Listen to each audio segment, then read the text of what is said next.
Hey guys, here's a few examples of stains that are permanent that aren't going to come out compared to stains that are organic and are going to come out. So when you're doing the washing, you can be a lot quicker if you kind of know what to pay attention to and don't waste your time on things that aren't going to get any better anyway.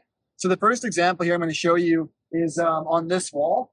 So we actually have two different things going on here. First of all, the owner has like a decoration that goes in this nail hole, and it's a circular decoration. The siding is kind of discolored here compared to here because this has been protected from the sun the entire time, so it's different. And secondly, we've got this chimney stack here that's putting soot up all the time, and we've got some kind of soot stains here, and even all the way up here. And those stains aren't going to come out. So the more experience you get, the more you can tell what's going to come out and what's not. If you're ever unsure, you can quickly test it by just getting a towel or even just using your finger with a bit of water and just try scrubbing across here.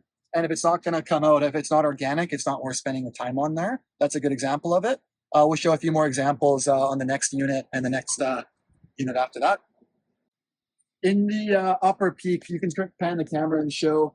So first of all, the paint on those upper barge boards or fascia boards that are in the peak, the paint's failing a bit. So it almost looks discolored or dirty, but that's actually just the paint that's kind of flaking off. You can see the wood directly. It's not just a solid color of paint because the paint's probably 10 years old.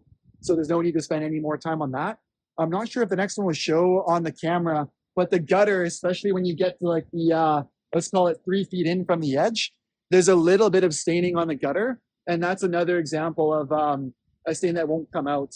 It's kind of the black streaks, like oxidation that kind of can happen there. So again, no point spending more time on that.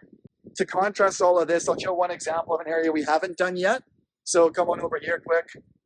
In contrast, we've got the outside of the chimney here. There's all kinds of like organic mildew, algae stains on there. And then the outside of that top gutter, I'm not sure if you can see it from there, maybe from this angle over here, but the outside of the top gutter is completely caked with organic stuff that is going to come off. And you can use the white tip on that if you have any trouble with the soft wash method on the outside of that top gutter. So that's it.